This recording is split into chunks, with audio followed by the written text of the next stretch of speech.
ನಮಸ್ತೆ and welcome to news sense. ನಾನು ಸೌಮ್ಯ ಕೃಷ್ಣ ಹೆಗ್ಡೆ. ಇದೊಂದು ವಿಡಿಯೋ ತುಣುಕು ನಂಗೆ ಬೇಡ ಅಂತಂದ್ರೂ ಕೆಲವು ಜನ ಕಳಿಸ್ತಾ ಇರ್ತಾರೆ ಹಿಂಗಿದ್ ವಿಡಿಯೋಗಳನ್ನ. ನಾನು ನೋಡಿದೀನಿ, ನೀವು ಅತ್ಲಾಗ ನೋಡ್ಬಿಡಿ ಒಂದ್ಸತಿ. ಸಂತೋಷ್ ರಾವ್ ನಿರಪರಾಧಿ ಅಂತ ಹೇಳಿ ಅದರಿಂದ ಸಾಬೀತಾದ್ರೆ ಸಂತೋಷ್ ರಾವ್ನ ಪಾದ ತೊಳೆದು ನೀರು ಕುಡಿಲಿಕ್ಕೆ ವಸಂತಿಗಳು ಏರಿಸಿದ್ದಾರೆ. ಈ ವಿಡಿಯೋವನ್ನ ದಯವಿಟ್ಟು ಸೇವ್ ಮಾಡಿ ಇಟ್ಕೊಳ್ಳಿ, ಆಯ್ತಾ? ಹಾಗೆ ಸಮೀರ್ ಅನ್ನೋ ಒಬ್ಬ ಹುಡುಗ ಕಾಂಟೆಂಟ್ ಕ್ರಿಯೇಟರ್ ಆಗಿ ಒಂದು ಸೌಜನ್ಯ ಕೇಸ್ ರಿಲೇಟೆಡ್ ಆಗಿರುವಂತಹ ವಿಡಿಯೋವನ್ನ ಏನು ಮಾಡಿದ್ದ ಅಂದ್ರೆ, ಅವ್ನು ಮಾಡಿರುವಂತಹ ಎಲ್ಲಾ ವಿಡಿಯೋನು ರಾಂಗ್ ಇಂಟೆನ್ಷನ್ ನಿಂದ AI ಜನರೇಟೆಡ್ ಫೇಕ್ ಸ್ಟೋರಿ ಅನ್ನುವಷ್ಟರ ಮಟ್ಟಿಗೆ ಒಂದಷ್ಟು ಜನ ಬೈತಾ, ಅಂದ್ರೆ ಇದು ಧರ್ಮದ ನಡುವಿನ, ಸಿದ್ಧಾಂತದ ನಡುವಿನ, ರಾಜಕೀಯ ಪಕ್ಷಗಳ ನಡುವಿನ ಇದೆಲ್ಲದರ ಮೇರೆಯನ್ನ ಮೀರಿ ಜನರ ಆಳುವವರ ಈ ತರದಲ್ಲಿ ಕ್ವೆಶ್ಚನ್ ಆಗಿದೆ. ಸೊ ಬಹಳಷ್ಟು ಜನರಿಗೆ ಇವಾಗ ಏನಪ್ಪಾ ಅಂತಂದ್ರೆ, ಈ ಹುಡುಗ ಮಾಡಿರುವಂತಹ AI ವಿಡಿಯೋದಿಂದನೇ ಇದೆಲ್ಲ ಆಗಿರೋದು. ಸೊ ಅಂತವರಿಗೆ ನಾನು ಆವಾಗಿಂದನೂ, ಅಂದ್ರೆ 2 ವರ್ಷದ ಹಿಂದಿಂದನೂ, ಯಾವಾಗ ಈ ಹುಡುಗನ ವಿಡಿಯೋನೇ ಬಂದಿರಲಿಲ್ಲ ಆವಾಗಿಂದ ಇವತ್ತಿನವರೆಗೂ ನಿಮಗೆ #ಜಸ್ಟಿಸ್ ಫಾರ್ ಸೌಜನ್ಯ ಅನ್ನೋದು ಕೇಸ್ ಗೊತ್ತಿಲ್ಲದೇನೆ ಹಾಕ್ತಾ ಇದ್ರ ಅನ್ನೋದು ನನ್ನ ಪ್ರಶ್ನೆ.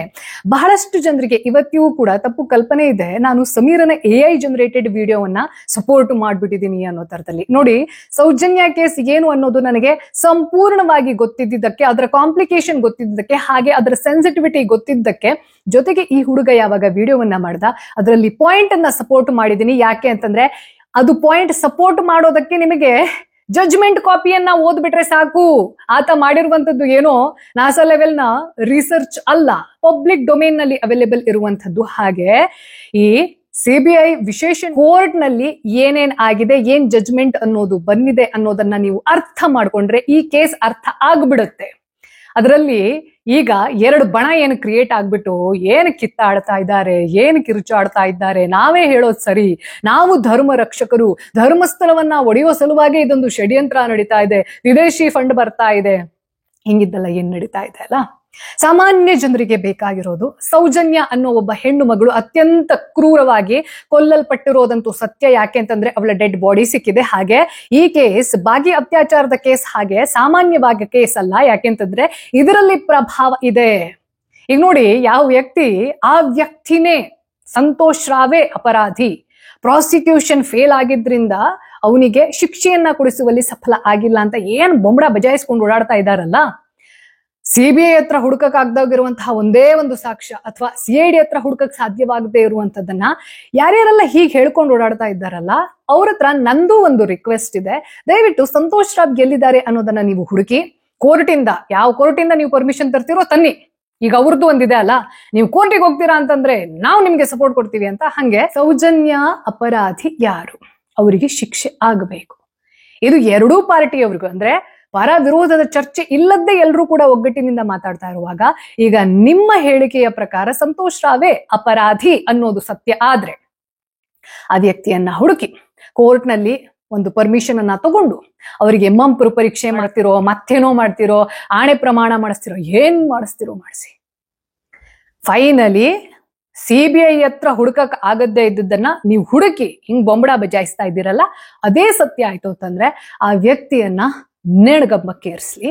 ಸೌಜನ್ಯಗೆ, ಅವಳ ಆತ್ಮಕ್ಕೆ ಶಾಂತಿ ಸಿಗಲಿ, ಹಾಗೆ ಕರ್ನಾಟಕದ ಜನತೆಗೆ ಶಾಂತಿ ಸಿಗಲಿ. ದಯವಿಟ್ಟು ಯಾರೂ ಕೂಡ ಎರಡೂ ಪಾರ್ಟಿಯನ್ನ ಕೇಳಿಸ್ಕೊಳ್ಳೋಕ್ಕಿಂತ ಮೊದಲು ಸ್ವಂತ ಜ್ಞಾನವನ್ನ ಬೆಳೆಸ್ಕೊಳ್ಬೇಕು. ಅಂತಂದ್ರೆ ಕೋರ್ಟ್ ಏನನ್ನ ಹೇಳಿದೆ, ಮರು ತನಿಖೆಯ ಅವಶ್ಯಕತೆ ಅಂತ ಕಾಣಿಸುತ್ತೆ. ಯಾಕೆ ಅಂತಂದ್ರೆ ಈ ವ್ಯಕ್ತಿ ಮಾಡಿರುವಂತಹ ಸಾಧ್ಯತೆಗಳು ಎಲ್ಲೂ ಎದ್ದು ಕಾಣಿಸ್ತಾ ಇಲ್ಲ. Absolutely no evidence. ಕಾನೂನಿನ ಲಿಟ್ರಸಿ ಅನ್ನೋದ್ರ ಅವಶ್ಯಕತೆ ಎಷ್ಟಿದೆ ಅನ್ನೋದು ನನಗೆ ಈ ಕೇಸಲ್ಲಿ ತುಂಬಾ ಡೆಪ್ತ್ ಅಲ್ಲಿ ಅರ್ಥ ಆಗ್ತಾ ಹೋಯ್ತು, ಆಯ್ತಾ? ಈ ಸಂತೋಷ್ ರಾವ್ ಅವರನ್ನ ಇವತ್ತಿಗೂ ಅಪರಾಧಿ ಅಂತ ಹೇಳುವಂತಹ ವರ್ಗ ಏನಿದೆ, ಅವ್ರು ಹೇಳೋದೇನು ಅಂತಂದ್ರೆ, ಅವ್ರು ಯಾಕೆ ಮಂಪರು ಪರೀಕ್ಷೆಗೆ ಒಪ್ಲಿಲ್ಲ ಅಂತ. ಸಂತೋಷ್ ರಾವ್ ನಾನೇ ತಪ್ಪನ್ನ ಮಾಡಿದ್ದೀನಿ ಅಂತ ಹೇಳ್ಬಿಟ್ಟು ಒಂದು ಕನ್ಫೆಷನ್ ಲೆಟರ್ ಅನ್ನ ಕೊಟ್ಟಿದ್ದಾರೆ. ಅದನ್ನ ನ್ಯಾಯಾಲಯ ಯಾಕೆ ಸಾಕ್ಷಿಯಾಗಿ ಪರಿಗಣಿಸಲಿಲ್ಲ? ಹಾಗೆ ಈ ಮಂಪರು ಪರೀಕ್ಷೆ ಅದಕ್ಕೆ ಅವರು ಒಳಗಾದ್ರೂ ಕೂಡ ಅಡ್ಮಿಸಿಬಲ್ ಎವಿಡೆನ್ಸ್ ಅಂತ ಕೋರ್ಟ್ ಏನನ್ನ ಅಲೌ ಮಾಡುತ್ತೆ, ಅಲೌ ಮಾಡೋದಿಲ್ಲ ಅನ್ನೋದನ್ನ ದಯವಿಟ್ಟು ಯಾವ್ದಾದ್ರೂ ಕಾನೂನು ತಜ್ಞರ ಹತ್ರ, ಒಂದು ಲಾಯರ್ ಹತ್ರ ಕೇಳಿ ತಿಳ್ಕೊಳ್ಳಿ. ಜನಸಾಮಾನ್ಯರಿಗೆ ಕಾನೂನು ಅಥವಾ ಆ ಕಾನೂನಿನ ಹೇಳಿಕೆಗಳು, ಅದರಲ್ಲಿ ಬರ್ದಿರುವಂತದ್ದು ವ್ಯಾಖ್ಯಾಂಶ ಅರ್ಥ ಆಗಲ್ಲ ಅನ್ನೋ ಕಾನ್ಫಿಡೆನ್ಸ್ ನೊಂದಿಗೆ ಈ ಒಂದು ಗುಂಪಿನವ್ರು ಏನ್ ಬೊಂಬಡ ಬಜಾಯಿಸ್ಕೊಂಡಿದ್ದಾರೆ ಅಂತಂದ್ರೆ, ಧರ್ಮಸ್ಥಳದ ವಿರುದ್ಧದ ಷಡ್ಯಂತ್ರ ಅಂತ ಏನ್ ಹೇಳ್ತಿದ್ದಾರೆ. ಬೈ ದ ವೇ, ಈ ಕರ್ನಾಟಕದಲ್ಲಿ ಭೂರಹಿತ ಬಡವ ಅಂತಾನೆ ಜನಮಾನಸದಲ್ಲಿ ಪ್ರಚಲಿತ ಇರುವಂತಹ ಹರ್ಷೇಂದ್ರ ಕುಮಾರ್ ಜೈನ್ ಅವರು ಮತ್ತೆ ಹರ್ಟ್ ಆಗಿ KVET ಅನ್ನ ತಂದಿದ್ದಾರೆ. ಸೊ ಅವರಿಗೆ ಹರ್ಟ್ ಆಗುವಂತಹ ಯಾವುದೇ ಮಾತನ್ನ ನಾನು ಮೊದಲು ಆಡಿಲ್ಲ, ಮುಂದೂ ಆಡಲ್ಲ. ಯಾಕೆಂತಂದ್ರೆ ನಾನು ವ್ಯಕ್ತಿಗತವಾಗಿ ಯಾರನ್ನೂ ಕೂಡ ಹಳಿಯುವಂತದ್ದನ್ನ ನಾನು ಮಾಡೇ ಇಲ್ಲ, ಮುಂದೂ ಮಾಡಲ್ಲ. ಅಂಡ್ ಆಲ್ಸೋ ಒಂದ್ ವೇಳೆ ಅವರು ನನ್ನ ವಿಡಿಯೋಸ್ ಅನ್ನ ಸ್ಟಾರ್ಟಿಂಗ್ ಇಂದ ಅಂದ್ರೆ 2023ರಲ್ಲಿ ನಾನು ಸೌಜನ್ಯ ಕೇಸ್ ಹಾಗೂ ನನ್ನ ಊರಾದ ಶಿರಸಿಯಲ್ಲಿ ನಡೆದಿರುವಂತಹ ಒಂದು ಘಟನೆ ವತ್ಸಲಾ ಹೆಗಡೆ ಕೇಸ್, ಇದೆರಡು ಸಿಮಿಲರ್ ಕೇಸ್. ನಾನು ಎಷ್ಟು ಸತಿ ಹೇಳಿದ್ದೀನಿ, ಈ ಎರಡು ಕೇಸನ್ನ ಅರ್ಥ ಮಾಡ್ಕೊಂಡ್ರಿ ಅಂತಂದ್ರೆ, ಹಾಗೆ ಯಾಕೆ ನನಗೆ ಸೌಜನ್ಯ ಕೇಸ್ ಅನ್ನುವಂಥದ್ದು ತುಂಬಾ ಪರ್ಸನಲ್ ಅನ್ಸತ್ತೆ ಅಂತಂದ್ರೆ, ನೀವು ನಿನ್ನೆ ಮೊನ್ನೆ ನೋಡಿರುವಂತಹ ಒಬ್ಬ ವ್ಯಕ್ತಿ ಇಲ್ಲ ಅವರು ಇಷ್ಟು ಬ್ರೂಟಲ್ ಆಗಿ ಸತ್ತೋಗಿದ್ದಾರೆ ಅಂತ ಕೇಳಿಸ್ಕೊಂಡ್ರೆ you can't digest it. Vatsala Hegde case ಅಂಥದ್ದೇ ಒಂದು ಕೇಸ್. ಅದ್ರ ಬಗ್ಗೆ ನಾನು ಮಾತಾಡಿದ್ದೀನಿ, ಲೀಗಲ್ ಟರ್ಮ್ಸ್ ಅಲ್ಲಿ ಮಾತಾಡಿದ್ದೀನಿ. ನಾನು ಅವ್ರಂಗೆ ಇವ್ರಿಂಗೆ, ಅವ್ರ ಆ ಮಗ ಇವ್ರಿ ಮಗ ಅನ್ನೋ ತರದ ಶಬ್ದಗಳನ್ನ ನಾನು ನನ್ನಿಂದ ನಾನೇ ಬಳಸೋದಿಲ್ಲ. ಹಾಗೆ ಹೆಣ್ಣು ಮಕ್ಕಳಿಗೆ ಕೆಟ್ಟದಾಗಿ ಮಾತಾಡೋರು ಇರ್ತಾರಲ್ಲ, ಕೆಟ್ಟದಾಗಿ ವಾಂತಿ ಮಾಡ್ಕೊಳ್ಳೋರು ಇರ್ತಾರಲ್ಲ ಕಮೆಂಟ್ ಬಾಕ್ಸ್ ನಲ್ಲಿ, ಅಂಥವ್ರನ್ನ ಅದೇ ಭಾಷೆಯಲ್ಲಿ ಸಂಬೋಧನೆ ಮಾಡ್ತೀನಿ.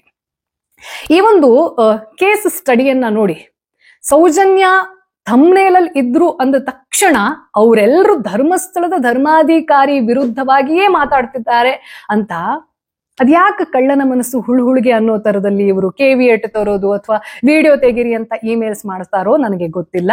ಬಟ್ ನಾನು ಮಾನ್ಯ ನ್ಯಾಯಾಲಯದ ಏನೇನು ಷರತ್ತುಗಳಿರ್ತವೆ ಅಥವಾ ಅದರ ನಿರ್ದೇಶನ ಏನಿರುತ್ತೆ ಯಾವತ್ತೂ ಕೂಡ ಗೌರವಿಸ್ತೀನಿ. ಯಾಕೆ ಅಂತಂದ್ರೆ ನಮ್ಮ ದೇಶದಲ್ಲಿ ಈ ಕಾನೂನಿನ ಬಗ್ಗೆ, ಅದರ ಪ್ರಕ್ರಿಯೆ ಬಗ್ಗೆ ಜನಸಾಮಾನ್ಯರಿಗೆ ತುಂಬಾ ಬೇಸತ್ತು ಹೋಗಿದ್ದಾರೆ ಅಂತ ಹೇಳ್ಬೋದು, ಬೇಜಾರಿದೆ ನಮ್ಗೆಲ್ರಿಗೂ. ಆದ್ರೆ ಪ್ರಜ್ವಲ್ ರೇವಣ್ಣ ಅನ್ನುವಂತಹ ಒಬ್ಬ ಕಾಮುಕನಿಗೆ, ಕೀಚಕನಿಗೆ ಕೇವಲ 14 ತಿಂಗಳಲ್ಲಿ ಎಲ್ಲಿರಬೇಕು ಅಲ್ಲಿರೋ ತರ ಮಾಡುವಂತಹ ವ್ಯವಸ್ಥೆ ಇನ್ನೂ ಜೀವಂತವಾಗಿದೆ ಅಂತ ಒಂಚೂರು ಸಮಾಧಾನ ಪಟ್ಕೊಳ್ತೀವಿ. ಇದೆಲ್ಲದ್ರ ನಡುವೆ ಕೆಲವೊಂದಷ್ಟು ಬೆಳವಣಿಗೆ ಅನ್ನುವಂಥದ್ದು, ಅದು ಚಿನ್ನಯ್ಯ ಅಂದ್ರೆ ಭೀಮಾ ಅಂತ ನಾವ್ ಯಾರಿಗೆ ಅನ್ವರ್ಥಕ ನಾಮವನ್ನ ಇಟ್ಟು ಕರಿತಾ ಇದ್ವಿ, ಆ ವ್ಯಕ್ತಿಯನ್ನ ಈಗ SIT ಹೇಗೆ ತನಿಖೆ ಮಾಡ್ತಾ ಇದೆ, ಇದರ ಕುರಿತಾಗಿ ಮೀಡಿಯಾದವ್ರು ಏನೇನು ಅವ್ರದ್ದೇ ಆಗಿರುವಂತಹ ಡಿಕ್ಟೇಷನ್ ಕೊಡ್ತಾ ಇದ್ದಾರೆ, ನರೇಶನ್ ಅನ್ನ ಕೊಡ್ತಾ ಇದ್ದಾರೆ. ನಾನು ಇದನ್ನ ಹೇಳಲೇಬೇಕು ನೋಡಿ, ಮೀಡಿಯಾದಲ್ಲಿ ಬಿತ್ತರ ಆಗುವಂತಹ ನ್ಯೂಸ್ ನ ಅಥೆಂಟಿಸಿಟಿ ಎಷ್ಟಿರುತ್ತೆ ಅನ್ನೋದನ್ನ ನನ್ನ ಒಂದು ಪರ್ಸನಲ್ ಎಕ್ಸ್ಪೀರಿಯನ್ಸ್ ಜೊತೆ ಹೇಳ್ತೀನಿ. 2021ರ ಎಂಡ್ ಅಲ್ಲಿ ನಾನು TV9 ಅನ್ನ ರಿಸೈನ್ ಮಾಡಿ ಹೊರಗಡೆ ಬಂದಿದ್ದು ಫಾರ್ ಮೈ ಓನ್ ರೀಸನ್ಸ್. ಅದನ್ನ ಯಾವತ್ತಾದ್ರೂ ಇನ್ನೊಂದ್ ದಿವಸ ಹೇಳ್ತೀನಿ. ಅದು ಬಿಟ್ಟಿರುವಂತಹ ಪ್ರಕ್ರಿಯೆ ಅನ್ನೋದಿದಲ್ಲ, ಇಟ್ಸ್ ವರ್ತ್ ಅ ಪಾಡ್ಕಾಸ್ಟ್. ಅದಾದ್ಮೇಲೆ 1.5 ವರ್ಷದ ನಂತರ ಒಬ್ಬ ವ್ಯಕ್ತಿ TV9 ಮೇಲೆ ಕೇಸನ್ನ ಹಾಕ್ತಾರೆ. ಏನಕ್ಕೆ ಅಂತಂದ್ರೆ, ಅವರಿಗೆ ಸಂಬಂಧಪಟ್ಟಂತಹ ಯಾವುದೋ ಒಂದು ಸುದ್ದಿಯನ್ನ ಖಚಿತಪಡಿಸಿಕೊಳ್ಳದೆ ಬಿತ್ತರ ಮಾಡಿದ್ದಕ್ಕೆ ಕ್ರಿಮಿನಲ್ ಡಿಫಮೇಷನ್ ಕೇಸನ್ನ ಹಾಕ್ತಾರೆ. ಅಂದ್ರೆ ಕಂಪನಿಯ ಜೊತೆಗೆ ಯಾವ್ಯಾವ ನ್ಯೂಸ್ ಆಂಕರ್ಸ್ ಆ ಸುದ್ದಿಯನ್ನ ಹೇಳಿದ್ದಾರೆ ನೋಡಿ, ಟೆಲಿಪ್ರಾಂಪ್ಟರ್ ಅಲ್ಲಿ ಇರುತ್ತೆ, ಅದನ್ನ ಓದೋದು ನಮ್ಮ ಜವಾಬ್ದಾರಿ. ನಮ್ಮ ಪ್ರೊಫೆಷನಲ್ ಎಥಿಕ್ಸೇ ಕೊಟ್ಟಿರುವಂತಹ ಆ ನ್ಯೂಸ್ ಅನ್ನ ಬಿತ್ತರಿಸುವುದು. ಅದನ್ನ ಮಾಡಿದ್ದಕ್ಕೆ ನನ್ನ ಮೇಲೆ ಇವತ್ತಿಗೂ ಸಹ, ಇವೊಂದು I am no more an employee, I have to face court. ಒಂದು 4 ವರ್ಷದಿಂದ ಆ ಕೇಸ್ ಇನ್ನೂ ನಡೀತಾನೆ ಇದೆ. ಸೊ ಒಂದು ಸುದ್ದಿಯ ಅಥೆಂಟಿಸಿಟಿ ಅನ್ನುವಂಥದ್ದು ಏನಿದೆ, ಅದನ್ನ ಫ್ಯಾಕ್ಟ್ ಚೆಕ್ ಮಾಡ್ತಾರಾ ಇಲ್ವಾ ಅನ್ನೋದನ್ನ ನೀವು ಲೆಕ್ಕ ಹಾಕೊಳ್ಳಿ. ಈ ವ್ಯಕ್ತಿಗೆ ಅಥವಾ ಆತ ಆ ಒಂದು ಕೆಲಸದಲ್ಲಿ ಭಾಗಿಯಾಗಿದ್ನ ಇಲ್ವಾ ಅನ್ನೋದನ್ನ ಖಚಿತಪಡಿಸ್ಕೊಂಡು ನ್ಯೂಸ್ ಬಿತ್ತರ ಮಾಡಿದ್ರು ಅಂತಂದ್ರೆ ಚಾನೆಲ್ನ ಮೇಲೂ ಕೇಸ್ ಬೀಳ್ತಾ ಇರಲಿಲ್ಲ. ಆ ಸುದ್ದಿಯನ್ನ ಓದಿರುವಂತಹ ನ್ಯೂಸ್ ಆಂಕರ್ಸ್ ನ ಮೇಲೂ ಕೂಡ ಕೇಸ್ ಬೀಳ್ತಾ ಇರಲಿಲ್ಲ. 3 ಜನ ಆಂಕರ್ಸ್, ಅದರಲ್ಲಿ 2 ನಾವು ಕೆಲಸ ಬಿಟ್ಟು ಆಗೋಗಿದೆ, 2-3 ವರ್ಷ ಆಗೋಗಿದೆ. ಇನ್ನೊಬ್ರು ಕೆಲಸ ಮಾಡ್ತಿದ್ದಾರೆ ಅಲ್ಲಿ ಇನ್ನು. ಹಾಗೆ ಕೆಲವೊಂದಷ್ಟು ಜನ ಯಾರ್ಯಾರು ಇನ್ಪುಟ್ ಹೆಡ್ಸ್ ಇರ್ತಾರೆ, ಅವರು ಕೂಡ ಕೆಲವರು ಕೆಲಸ ಬಿಟ್ಟಿದ್ದಾರೆ, ಕೆಲವ್ರನ್ನ ಕೆಲಸದಿಂದ ತೆಗೆದು ಬಿಸಾಕಿದ್ದಾರೆ. ಅಂತವ್ರು ಕೂಡ ಈ ಕೇಸ್ಗೆ ಕೋರ್ಟ್ಗೆ ಬಂದು ನಿಲ್ಲೇಬೇಕಾದಂಥದ್ದು. ಅಂದ್ರೆ ಸುದ್ದಿಯ ನಿಖರತೆ ಎಷ್ಟಿರುತ್ತೆ ಅನ್ನೋದನ್ನ ದಯವಿಟ್ಟು ಅರ್ಥ ಮಾಡ್ಕೊಳ್ಳಿ. ಹಾಗೆ ಈ ಬುರುಡೆ ಗ್ಯಾಂಗ್ ಅಂತ ಏನ್ ಹೇಳ್ತಿದಾರಲ್ಲ, ಅದರ ನಿಖರತೆ ಅನ್ನುವಂಥದ್ದು ನಮ್ಗೆ ಯಾವಾಗ ಗೊತ್ತಾಗುತ್ತೆ ಅಂತಂದ್ರೆ SIT ತನಿಖೆಯ ರಿಪೋರ್ಟ್ ಬಂದ ನಂತರ ಮಾತ್ರ. ಇದೆಲ್ಲದ್ರ ಜೊತೆ ನನಗೆ ತುಂಬಾ ಡಿಸಪಾಯಿಂಟ್ ಆಗಿದ್ದು ಅಂತಂದ್ರೆ ಅನನ್ಯ ಭಟ್ ಕೇಸ್ ನೋಡಿ. ಅವರಿಗೆ ಎಷ್ಟು ವಯಸ್ಸಾಗಿದೆ, ಹಾಗೆ ಆ ವಯಸ್ಸಿನಲ್ಲಿ ಹೋರಾಟಕ್ಕೆ ಇಳಿತಾರೆ ಅಂತಂದ್ರೆ ಯಾವುದೋ ಒಂದು ಹಂತದಲ್ಲಿ ಅವರಿಗೆ ಮೋಸ ಆಗಿದೆ, ಆಸ್ತಿಗೆ ಸಂಬಂಧಪಟ್ಟ ಹಾಗೆ ಅಂತಾನೆ ಅಂದ್ಕೊಳ್ಳೋಣ. ಸಾಕಷ್ಟು ಕಾನೂನಿನ ಮಾರ್ಗ ಇರುವಾಗ, ಜನರ ಸಪೋರ್ಟ್ ಇರುವಾಗ, ಇಡೀ ಕರ್ನಾಟಕದ ಜನತೆಯ ಇಮೋಷನ್ಸ್ ಅನ್ನೆಲ್ಲ ಪಣಕ್ಕಿಟ್ಟು, ಸೌಜನ್ಯ ಕೇಸ್ನ ಸೆನ್ಸಿಟಿವಿಟಿಯನ್ನ ಪಣಕ್ಕೆ ಇಟ್ಟು ಒಬ್ಬ ಅಜ್ಜಿ ಲಾಜಿಕ್ ಇಲ್ಲದೆ ಇರುವಂತಹ ಮಾತುಗಳನ್ನ ಆಡ್ತಾರೆ, ಸಿಕ್ಕಾಕೊಂಡು ಬೀಳ್ತಾರೆ. ಹಾಗೆ ಸಿಕ್ಕಾಕೊಂಡು ಬಿದ್ದಾದ್ಮೇಲೆ ಅವರು ಮಾಡಿರುವಂತಹ ಹೈ ಡ್ರಾಮಾ ಇದೆ ಅಲ್ಲ, ದಿಸ್ ಇಸ್ ಡಿಸ್ಗಸ್ಟಿಂಗ್. ಅನನ್ಯ ಭಟ್ ಅನ್ನೋ ಮಗಳಿದ್ಲು, ಅವಳನ್ನ ಕೊಂದು ಹಾಕಿದ್ರು, ನನಗೆ ಹೊಡೆದ್ರು, 3 ತಿಂಗಳ ನಾನು ಹೆಚ್ಚು ತಪ್ಪು ಬಿದ್ದಿದ್ದೆ. ಈ ರೀತಿ ಜನರ ಇಮೋಷನ್ಸ್ ಅನ್ನ ಯೂಸ್ ಮಾಡಿಕೊಂಡು ಒಂದು ಹೆಣ್ಣುಮಗಳು ಆಲ್ರೆಡಿ ಹೆಂಗ್ ತೀರ್ಕೊಂಡಿದ್ದಾಳೆ ಸೌಜನ್ಯ ಅನ್ನೋದನ್ನ ಕರ್ನಾಟಕದ ಜನತೆ 13-14 ವರ್ಷ ಆದ್ರೂ ಮರೆತೇ ಇರುವಾಗ, ಅವಳ ಮರು ತನಿಖೆಗೆ ಒತ್ತಾಯ ಮಾಡ್ತಾ ಇರುವಾಗ, ನಾನ್ ಹೇಳಿದ್ದು ಸುಳ್ಳು ಅಂತ ಗೊತ್ತಾದ್ರೆ ಈ ಕೇಸ್ನ ಬಗ್ಗೆ ಜನ ಏನ್ ತಿಳ್ಕೊತಾರೆ ಅನ್ನೋ ಒಂದು ಸೆನ್ಸ್ ಇಲ್ಲದೆ ಅಥವಾ ಅದರ ಕಾಳಜಿ ಇಲ್ಲದೆ ತಮ್ಮ ವಯಸ್ಸಿಗೂ ಮೀರಿರುವಂತಹ ಒಂದು ಕೆಟ್ಟ ಕೆಲಸವನ್ನ ಮಾಡ್ತಾರಲ್ಲ. ಈಗ ಬಹಳಷ್ಟು ಜನ ಇಲ್ಲಿ ಒಂದು ಲಾಜಿಕ್ ಅನ್ನ ಹೇಳ್ತಾರೆ ಆಯ್ತಾ, ಸಾಮ್ ದಾಮ್ ದಂಡ್ ಭೇದ್, ಕೆಲವೊಂದ್ ಸತಿ ಮುಳ್ಳನ್ನ ಮುಳ್ಳಿನಿಂದನೇ ತೆಗಿಬೇಕು. ದಯವಿಟ್ಟು ಯಾವಾಗ ಅದನ್ನ ಬಳಸ್ಬೇಕು, ಯಾವ್ದನ್ನ ಅದನ್ನ ಬಳಸಬಾರ್ದು ಅನ್ನೋದು ಕೂಡ ಸರಿ ತಪ್ಪುಗಳ ನಾಲೆಜ್ ಇರಬೇಕು. ಶಕುನಿ ಕೂಡ ಕುತಂತ್ರ ಮಾಡ್ತಾ ಇದ್ದ. ಕೃಷ್ಣ ಮಾಡುವಂತದ್ದನ್ನ ಷಡ್ಯಂತ್ರ ಅಂತ ಕರೆಯೋದಿಲ್ಲ, ಅದನ್ನ ಸ್ಟ್ರಾಟಜಿ ಅಂತ ಕರಿತೀವಿ. ಸ್ಟ್ರಾಟಜಿ ಬೇರೆ, ಶಕುನಿಯ ಕುತಂತ್ರಗಳು ಬೇರೆ. ಈಕೆ ಮಾಡಿದ್ದು, ನನ್ನ ಮಗಳಿದ್ದಾಳೆ ಅವಳನ್ನ ಸಾಯಿಸ್ಬಿಟ್ರು ಅಂತ ಹೇಳಿದ್ದಿದೆ ಅಲ್ಲ, ಇದು ಶಕುನಿ ಬುದ್ಧಿ, ಶ್ರೀಕೃಷ್ಣನ ಸ್ಟ್ರಾಟಜಿ ಅಲ್ಲ. ಹಾಗಾಗಿ ಅವರಿಗೆ ಏಜ್ ಆಗಿದೆ, ಅವರೊಬ್ಬ ಸಿಂಗಲ್ ಲೇಡಿ, ಇದೆಲ್ಲದನ್ನ ಪಕ್ಕಕ್ಕಿಟ್ಟು ಕಾನೂನಿಗೆ ನೀವು ಸವಾಲನ್ನ ಹಾಕ್ತೀರಾ, ಅಥವಾ ಯಾವುದೋ ಒಂದಷ್ಟು ಜನ ವ್ಯಕ್ತಿ ಹೇಳ್ಕೊಟ್ರು ಅನ್ನೋ ಕಾರಣಕ್ಕೋಸ್ಕರ ನಿಮ್ಮ ಸ್ವಂತ ಬುದ್ಧಿ ಎಲ್ಲೋಗಿತ್ತು? ಏಜ್ ಆಗ್ತಾ ಇದ್ದ ಹಾಗೆ ಒಂದು ಅನುಭವ ಅನ್ನೋದು ಬರುತ್ತೆ. ಯಾವ್ದು ಸರಿ, ಒಬ್ರು ತಪ್ಪು ಮಾಡಿದ್ದಾರೆ ಅನ್ನೋ ಕಾರಣಕ್ಕೋಸ್ಕರ ನಾನು ತಪ್ಪು ಮಾರ್ಗದ ಮೂಲಕ ಅವರಿಗೆ ಸರಿ ಪಾಠವನ್ನ ಕಲ್ಸಕ್ ಸಾಧ್ಯ ಇದೆಯಾ ಅಂತ ಒಂದು ಮೆಚುರಿಟಿ ಇರುತ್ತೆ. ಅದೆಲ್ಲದನ್ನ ಮೀರಿ ಒಂದು ಫೇಕ್ ಕೇಸ್ನ ಮೂಲಕ ಸೌಜನ್ಯಗೆ ನ್ಯಾಯ ಸಿಗುವಂತಹ ಸಾಧ್ಯತೆಯನ್ನ, ಆ ಒಂದು ಕೇಸನ್ನ ಟೊಳ್ಳು ಮಾಡಕ್ ಹೋದ್ರು ಅಂತಂದ್ರೆ ಶಿ ಲಾಸ್ಟ್ ಮೈ ರೆಸ್ಪೆಕ್ಟ್. ಹಿರಿಯರಾಗಿ ಅವ್ರನ್ನ ಗೌರವಿಸಬಹುದು, ಬಟ್ ಎಲ್ಲ ಸತಿನೂ ಈ ಹಿರಿಯ ಕಿರಿಯ, ಆ ಜೆಂಡರು ಈ ಜೆಂಡರು ಮತ್ತೊಂದು ಮರದೊಂದು ಅನ್ನೋದು ಮುಖ್ಯ ಅಲ್ಲ. ಸತ್ಯದ ಪರವಾಗಿ ನಿಲ್ಲಿ, ಸೆನ್ಸಿಟಿವಿಟಿಯನ್ನ ಅರ್ಥ ಮಾಡ್ಕೊಳ್ಳಿ. ಅದೆಲ್ಲದನ್ನ ಬಿಟ್ಟು ಇಡೀ ಕರ್ನಾಟಕದ ಜನತೆಗೆ ಒಂದು ಕಥೆಯನ್ನ ಹೇಳಿ, ಅವ್ರನ್ನ ಕಣ್ಣೀರಾಗಿಸಿ, ಆಮೇಲೆ ಅದ್ ಕಥೆನೇ ಸುಳ್ಳು ಅನ್ನೋ ತರದಲ್ಲಿ ಹೇಳಿ ಮತ್ತೆ ಅದನ್ನ ಫ್ಲಿಪ್ ಮಾಡಕ್ ಹೋಗಿದ್ದಲ್ಲ, ಇದೆಲ್ಲ ದಿಸ್ ಇಸ್ ವೆರಿ ಅಗ್ಲಿ. ಅವ್ರನ್ನ ತೀವ್ರ ತನಿಖೆಗೆ ಒಳಪಡಿಸಿ ತಕ್ಕ ಶಿಕ್ಷೆಯನ್ನ ಕೊಡಬೇಕು. ನಿಜವಾಗ್ಲೂ ಅವರಿಗೆ ಶಿಕ್ಷೆ ಆಗಬೇಕು. ಇದೆಲ್ಲದ್ರ ನಡುವೆ ಈ ಮಾಸ್ಕ್ ಮ್ಯಾನ್ ಅಲಿಯಾಸ್ ಭೀಮಾ, ಅವರ ಹೆಸರು ಚಿನ್ನಯ್ಯ ಅನ್ನೋದು, ಅವ್ರನ್ನ SIT ತನಿಖೆ ಮಾಡ್ತಾ ಇರುವಾಗ, ಹಾಗೆ ಅವರು ಮೊದ್ಲು ಅಂದ್ರೆ ಈ ಸೌಜನ್ಯ ಪರ ಹೋರಾಟಗಾರರು ಅಂತ ಯಾರು ಮುನ್ನೆಲೆಯಲ್ಲಿ ಇದ್ದಾರೆ, ಅವ್ರ ಜೊತೆ ಕಾಂಟ್ಯಾಕ್ಟ್ ಅಲ್ಲಿ ಇದ್ರು ಇವರು ಅನ್ನುವಂಥದ್ದು ಅವರು ಒಪ್ಕೊಳ್ಳದೇ ಇರಲಿ, ಸಾಮಾನ್ಯವಾಗಿ ಎಲ್ರಿಗೂ ಅದು ಓಪನ್ ಸೀಕ್ರೆಟ್ ಅಂತ ನನಗಂತೂ ಅನಿಸುತ್ತೆ. ಆದ್ರೆ ಡೆಫಿನೆಟ್ಲಿ ಈ ಒಂದಷ್ಟು ಅವ್ರು ಹೇಳಿದ್ದೇ ಸತ್ಯ ಆದ್ರೆ, ಅಲ್ಲಿ ಮಾಸ್ ಬರೆಯಲಾಗಿತ್ತು ಅಥವಾ ಏನಾದ್ರೂ ಹಂಗಿದ್ ನಡೆದಿತ್ತು ಅನ್ನೋದೇ ಸತ್ಯ ಆಯ್ತು ಅಂತಂದ್ರೆ, ಒಬ್ಬ ವ್ಯಕ್ತಿಗೆ ಆ ಬದುಕನ್ನ ಬದುಕೋದಿದೆ ಅಲ್ಲ ಪಾಪ ಪ್ರಜ್ಞೆಯ ಜೊತೆ, ದಟ್ ಈಸ್ ಹೆಲ್. ಸೊ ಇದೆಲ್ಲದು ನಡೀತಾ ಇರ್ಬೇಕಿದ್ರೆ ಇವಾಗ ಒಂದಷ್ಟು ಡೆವಲಪ್ಮೆಂಟ್, ಅದನ್ನ ಗುಡ್ ಡೆವಲಪ್ಮೆಂಟ್ ಅನ್ಬೇಕಾ ಬ್ಯಾಡ್ ಅನ್ಬೇಕಾ, ಇದು ಫಸ್ಟ್ ಆಫ್ ಆಲ್ ಈ ಕೇಸ್ ಒಂಥರ ನಮ್ಮ ಎಲ್ಲರ ಜೀವನದಲ್ಲಿ ಕಂಡು ಕೇಳರಿಯದ ರೀತಿ ಸಿನಿಮಾ ಸ್ಟೋರಿ ತರದಲ್ಲಿ ರನ್ ಆಗ್ತಾ ಇದೆ. ಇದರಲ್ಲಿ ಸತ್ಯ ಎಷ್ಟು ಸುಳ್ಳು ಎಷ್ಟು ಅನ್ನೋದು ಪ್ರಾಮಾಣಿಕ ಒಂದು ಪ್ರಯತ್ನದೊಂದಿಗೆ SIT ರಿಪೋರ್ಟ್ ಅನ್ನ ಕೊಟ್ರೆ ಮಾತ್ರ ಇದು ಒಂದು ಲಾಜಿಕಲ್ ಎಂಡ್ ಅನ್ನ ತಲುಪೋಕೆ ಸಾಧ್ಯ. ಇಲ್ಲ ಅಂತಂದ್ರೆ ಈ ಇತಿಹಾಸದ ಪುಟದಲ್ಲಿ ಕೆಲವೊಂದಷ್ಟು ಮಿಸ್ಟ್ರಿ ಅನ್ನೋದು, ಓಪನ್ ಸೀಕ್ರೆಟ್ ಅನ್ನೋದು ಹಂಗೆ ಬಿಟ್ಟು ಹೋಗ್ಬಿಡುತ್ತಲ್ಲ, ಆ ರೀತಿ ಆಗದ್ದೇ ಇರ್ಲಿ ಅಂತ ನಾನು ಧರ್ಮಸ್ಥಳದ ಮಂಜುನಾಥನಲ್ಲಿ ಹಾಗೂ ಅಣ್ಣಪ್ಪನಲ್ಲಿ ಒಂದು ಪ್ರಾರ್ಥನೆಯನ್ನ ಸ್ಟಾರ್ಟಿಂಗ್ ಇಂದ ಮಾಡ್ಕೊಂಡಿದ್ದೀನಿ. ಹಾಗೆ ಈ ರುದ್ರ ತಾಂಡವ, ಶಿವ ತಾಂಡವ, ಮತ್ತೊಂದು ಮರದೊಂದು ಯಾರೆಲ್ಲ ಹೇಳ್ತಿದ್ದಾರೆ, ದೇವರನ್ನ ದಯವಿಟ್ಟು ನಿಮ್ಮ ಕನ್ವೀನಿಯನ್ಸ್ಗೆ ಯೂಸ್ ಮಾಡ್ಕೊಳ್ಳೋದನ್ನ ಬಿಟ್ಬಿಡಿ. ನಿಮ್ಮ ಸಲುವಾಗಿ, ನಿಮ್ಮೆರಡು ಬಣದ ಹೊಡೆದಾಟದ ಸಲುವಾಗಿ ಶಿವ ತಾಂಡವ ಮಾಡೋದಿಲ್ಲ, ರುದ್ರ ತಾಂಡವ ಮಾಡೋದಿಲ್ಲ. ಶಿವನನ್ನ ಇಲ್ಲಿಗೆ ತಂದು ಯಾರು ಪೊಲಿಟಿಕ್ಸ್ ಮಾಡ್ತಾ ಇದ್ದಾರೆ, ಅಸಹ್ಯವಾಗಿರುವಂತದ್ದು ಧರ್ಮವನ್ನ ತಂದು ಪೊಲಿಟಿಕ್ಸ್ ಮಾಡ್ತಾ ಇದ್ದಾರಲ್ಲ, ಅಂಥವರಿಗೆ ಕರ್ಮ ತಟ್ಟುತ್ತೆ, ಇವತ್ತಲ್ಲ ನಾಳೆ. ಹಾಗೆ ಈಗ ಏನು ಒಂದಷ್ಟು ಡೆವಲಪ್ಮೆಂಟ್ ಆಗಿದೆ. ಈ ಸೌಜನ್ಯ ಅವರ ತಾಯಿ SITಗೆ ಹೋಗಿ ಕೊಟ್ಟಿರುವಂತಹ ದೂರು ರೀಇನ್ವೆಸ್ಟಿಗೇಟ್ ಮಾಡಿ ಅನ್ನುವಂತಹ ಕಳಕಳಿ ಜೊತೆಗೆ, ಈಗ ಒಂದು ಇನ್ನೊಬ್ರು ಯಾರೋ ಲೇಡಿ ಬಂದಿದ್ದಾರೆ ಮುಖ ಮುಚ್ಕೊಂಡು, ಮಂಡ್ಯದವರು ಅಂತ ಹೇಳ್ತಾರೆ. ಅವರು ಐ ವಿಟ್ನೆಸ್, ಸೌಜನ್ಯ ಕಿಡ್ನಾಪ್ ಆದಾಗ ಐ ವಿಟ್ನೆಸ್ ಅಂತ ಹೇಳ್ತಿದ್ದಾರೆ. I don't want to believe as of now, because ಇದು ತೋಳ ಬಂತಲ್ಲೇ ತೋಳ ಕಥೆ ಆಗೋದು ನನಗಿಷ್ಟ ಇಲ್ಲ. ಹಾಗಾಗಿ ಈ ಒಂದು ಸಂದರ್ಭದಲ್ಲಿ ನಾನು ಆ ಲೇಡಿ ಏನ್ ಹೇಳ್ತಾ ಇದ್ದಾರೆ ಅದು ಸರಿನೂ ಅನ್ನೋದಿಲ್ಲ, ತಪ್ಪು ಅನ್ನೋದಿಲ್ಲ, ಸತ್ಯ ಇರ್ಬೋದು ಅಂತಾನು ಹೇಳೋದಿಲ್ಲ, ಸುಳ್ಳು ಅಂತಾನು ಹೇಳೋದಿಲ್ಲ. ಬಟ್ ಆಕೆಯನ್ನ ತನಿಖೆಗೆ ಒಳಪಡಿಸಬೇಕು. ಜೊತೆಗೆ ಮೊನ್ನೆ ಬಿಜೆಪಿ ಕೆಲವೊಂದಷ್ಟು ನಾಯಕರು ಅಂತ ಯಾರು ಕರೆಸ್ಕೊಂಡಿದ್ದಾರೆ, they lost my respect for ever. State BJP ಸೆಂಟ್ರಲ್ಗೆ ಹೋಲಿಕೆ ಮಾಡಿದ್ರೆ ಅದೆಷ್ಟು ವೀಕ್ ಆಗಿತ್ತು ಅಂತಂದ್ರೆ, ಈ ಸೌಜನ್ಯ ಕೇಸ್ ಹಾಗೂ ಫಾಲೋಡ್ ಕೇಸಸ್ ಅಂತ ಏನಿದೆ, ಪ್ರೊಸೀಡಿಂಗ್ಸ್ ನಡೆಯುವಾಗ ಬಿಜೆಪಿ ನಾಯಕರು ಕೊಟ್ಟಿರುವಂತಹ ಹೇಳಿಕೆ, ಅವರ ಡೊಂಬರಾಟ, ಲಿಟ್ರಲಿ ಡೊಂಬರಾಟ. ಜೊತೆಗೆ ಯಾರೋ ಒಂದು ಫ್ಯಾಮಿಲಿ ಬಗ್ಗೆ ಮಾತಾಡಿದ್ರೆ ಅಥವಾ ಒಬ್ಬ ವ್ಯಕ್ತಿಯ ಬಗ್ಗೆ ಮಾತಾಡಿದ ತಕ್ಷಣ ಅದು ಧರ್ಮಸ್ಥಳದ ವಿರುದ್ಧ ಅಂತ ಪೋಟ್ರೆ ಮಾಡೋದಿರುತ್ತಲ್ವಾ. ಸ್ಟಾರ್ಟಿಂಗ್ ಅಲ್ಲಿ ಯಾವ ಮನುಷ್ಯನ ವಿಡಿಯೋವನ್ನ ನೀವು ನೋಡಿದ್ರಿ, ಇದೇ ವ್ಯಕ್ತಿ ಕಟೀಲಿನ ಬಗ್ಗೆ ಅಲ್ಲಿರುವಂತಹ ಕೆಲವೊಂದಷ್ಟು ಭ್ರಷ್ಟಾಚಾರದ ಕುರಿತಾಗಿ ಹೋರಾಟಗಳನ್ನ ಮಾಡ್ತೀನಿ ಅಂತ ಹೇಳ್ಬಿಟ್ಟು ಅವಾಗ ಒಂದಷ್ಟು ಸ್ಕೋಪ್ ಅನ್ನ ತಗೊಂಡಿರುವಂತಹ ವ್ಯಕ್ತಿ, ಅವರು ಮಾಡಿದ್ರೆ ಒಂದು ಕ್ಷೇತ್ರದ ಆಡಳಿತಗಾರರ ವಿರುದ್ಧವಾಗಿ ಅವರು ಹೋರಾಟವನ್ನ ಮಾಡಿದ್ರು ಅಂತಂದ್ರೆ ಅದು ಧರ್ಮ ರಕ್ಷಣೆ. ಅದೇ ಇನ್ನೊಂದಷ್ಟು ಜನ ಯಾವ ಒಂದು ಕ್ಷೇತ್ರದಲ್ಲಿ ಆಡಳಿತ ಅಂತ ಒಂದು ಫ್ಯಾಮಿಲಿ ಕೈಯಲ್ಲಿದೆ, ಅವರ ವಿರುದ್ಧವಾಗಿ ಕೇಳಲ್ಪಟ್ಟಿರುವಂತಹ ಆರೋಪಗಳ ಬಗ್ಗೆ ತನಿಖೆ ನಡೀಲಿ ಅಂತ ಹೇಳ್ಬಿಟ್ರೆ ಅದು ಧರ್ಮಸ್ಥಳದ ವಿರುದ್ಧ ಹೇಗಾಗುತ್ತೆ, ದೇವರ ವಿರುದ್ಧ ಹೇಗಾಗುತ್ತೆ? ಈ ಲಾಜಿಕ್ಗೆ ಐ ಡೋಂಟ್ ಅಂಡರ್ಸ್ಟ್ಯಾಂಡ್. ಅಂದ್ರೆ ಜನರಿಗೆ ಇದು ಅರ್ಥ ಆಗಿದ್ರು ಕೂಡ ಜನರು ಎಲ್ಲದನ್ನ ಕರೆಕ್ಟ್ ಆಗಿ ಕೇಳಿಸ್ಕೊಳ್ತಿದ್ದಾರೆ.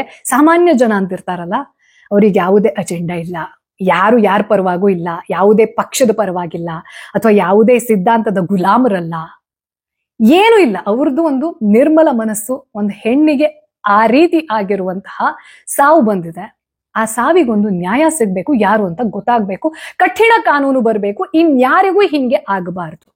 ಇದಿಷ್ಟೇ ಸಾಮಾನ್ಯ ಜನರ ಕೂಗು. ಇದನ್ನ ಬಿಟ್ಟು ಬಾಕಿ ಎಲ್ಲ ಏನೇನ್ ಹೇಳ್ಕೊಂಡು ಹೋಗ್ತಿದ್ದಾರೆ. ಎರಡೂ ಬಣ.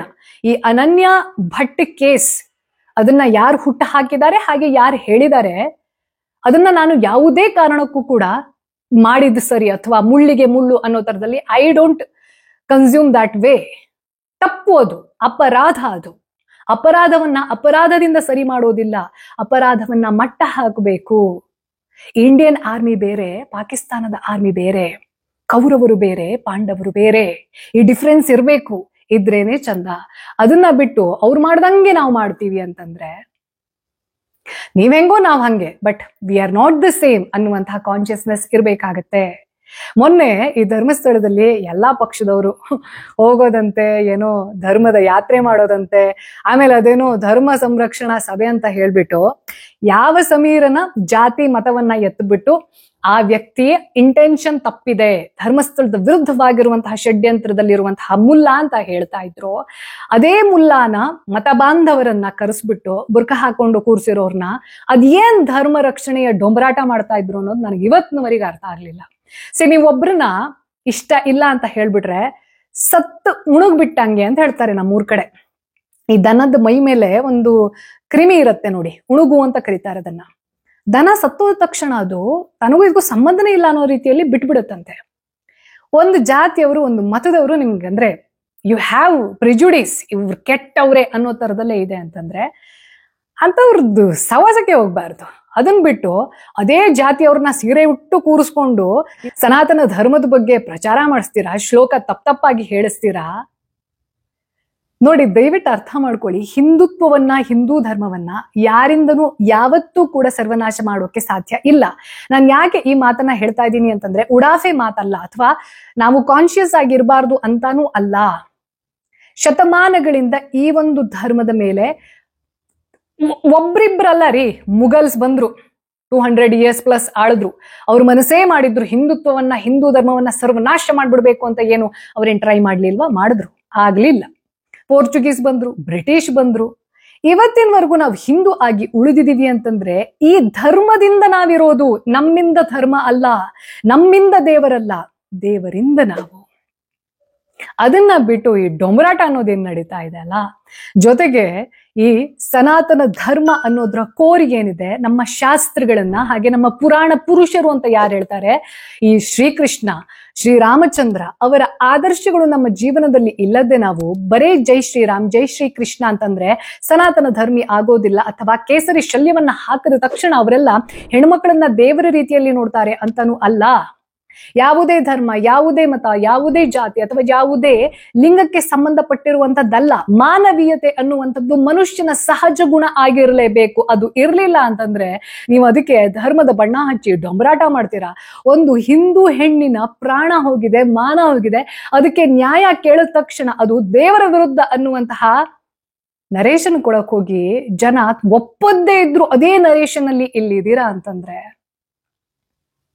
ಹಾಗೆ ಈ ಬಿಜೆಪಿಯ ಕೆಲವೊಂದಷ್ಟು ನಾಯಕರು ಸೌಜನ್ಯ ತಾಯಿಯವರನ್ನ for whatever the reasons, ಅವರ ಆಸ್ತಿ ರಿಲೇಟೆಡ್ ಆಗಿ, ಮನೆ 3 ಅಂತಸ್ತು ಅನ್ನೋದ್ರ ರಿಲೇಟೆಡ್ ಆಗಿ ಮಾಡಿರುವಂತಹ ಕಮೆಂಟ್, ಬೆಳಗೆದ್ರು ಕಾಂಗ್ರೆಸ್ ಬಿಜೆಪಿ ಅಂತ ಕಿತ್ತಾಡ್ತಾ ಇದ್ದವರೆಲ್ಲ ಸದನದಲ್ಲಿ ಒಗ್ಗಟ್ಟಿನಿಂದ ಇದು ಧರ್ಮಸ್ಥಳದ ವಿರುದ್ಧವಾಗಿರುವಂತಹ ಷಡ್ಯಂತ್ರ ಅಂತ ಹೇಳ್ತೀರಾ.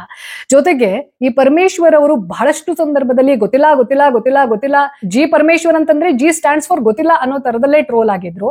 ಬಟ್ ಕೆಲವೊಂದಷ್ಟು ವಿಚಾರಗಳನ್ನ ಹೇಳುವಾಗ ತುಂಬಾ ಸ್ಟ್ರಾಂಗ್ ಆಗಿ ಕಮ್ಯುನಿಕೇಟ್ ಮಾಡ್ತಾ ಇದ್ರು. ಅಂದ್ರೆ ಎರಡೂ ಬಣದವ್ರು ಏನೇನು ಆರೋಪಗಳನ್ನ ಮಾಡ್ತಾ ಇದ್ದಾರೆ ಈ ಕೇಸ್ಗೆ ಸಂಬಂಧಪಟ್ಟ ಹಾಗೆ ಅದು ಪೂರ್ತಿ ಸತ್ಯ ಅಲ್ಲ ಅನ್ನುವಂಥದ್ದನ್ನ ಕೂಡ ಮಾತಾಡ್ತಾ ಇದ್ರು. ಹಾಗೆ SIT ತನಿಖೆ ಅನ್ನೋದು ಸದ್ಯಕ್ಕೆ ಮುಗಿಯೋದಿಲ್ಲ, ಮುಂದುವರಿಯುತ್ತೆ ಅನ್ನುವಂತಹ ಹೇಳಿಕೆಯ ಜೊತೆಗೆ ಈ SIT ತನಿಖೆ ಯಾವ ರೀತಿ ನಡೆದಿದೆ, ಏನ್ ಕಂಡಿಡಿದಿದ್ದಾರೆ, ಅಥವಾ ಯಾವ ಬಣದಲ್ಲಿ ಎಷ್ಟು ತಪ್ಪಿದೆ, ಎಲ್ಲೆಲ್ಲಿ ಮಿಸ್ಲೀಡ್ ಆಗಿದೆ, ಅಥವಾ ಜನರ ಇಮೋಷನ್ಸ್ ಅನ್ನ ಯಾರ್ಯಾರು ಬಳಸ್ಕೊಂಡಿದ್ದಾರೆ, ಇದೆಲ್ಲದನ್ನ ಕೂಲಂಕುಷವಾಗಿ ನನಗನ್ಸಿದ ಮಟ್ಟಿಗೆ ಬಹುಶಃ ಪ್ರಾಮಾಣಿಕವಾಗಿಯೇ ಮಾಡ್ತಾ ಇದ್ದಾರೆ.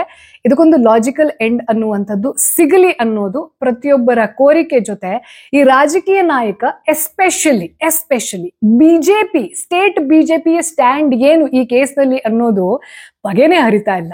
ಒಂದ್ ಕಡೆ ಅವರಿಗೆ ಧರ್ಮಾಧಿಕಾರಿಯವರ ವಿರುದ್ಧವಾಗಿ ನಿಂತ್ಕೊಂಡು ಮಾತಾಡುವಂತಹ ನೈತಿಕತೆ ಕೂಡ ಇಲ್ಲ.